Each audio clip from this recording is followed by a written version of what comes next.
বাংলাদেশ জামায়াত ইসলামীর যে প্রতীক দাঁড়িপাল্লা প্রতীককে আমরা বিজয়ী করব।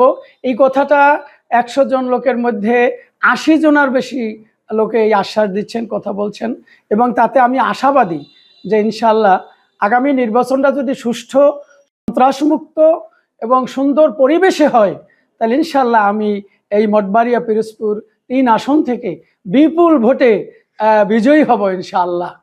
এটা আমি আশাবাদী। আল্লাহ রহমতে আসলে নির্বাচন তো এমন একটি জিনিস যে প্রার্থী তার অঙ্গন থেকে সে কথা বলে।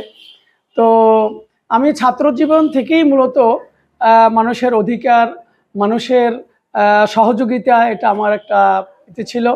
তো আমি মঠবাড়িয়া এসে সেই ইতিমধ্যেই 5ই আগস্টের পর এবং আগের থেকেই জনসেবা, মানুষের বিপদ আপদে পাশে থাকা, কোনো মানুষ ইন্তেকাল করলে সে জানাজায় অংশগ্রহণ করা, অর্থাৎ মানুষের সুখে দুঃখে বিপদে আপদে আমি সব জায়গায় ছুটে যাই, সবাইকে সহযোগিতার চেষ্টা করি।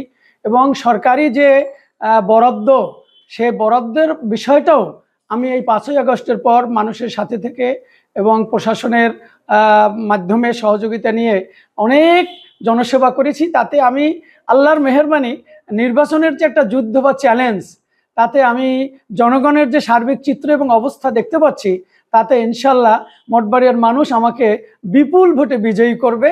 আমি এটুক অবস্থা আমি দেখতে পাচ্ছি, আলহামদুলিল্লাহ।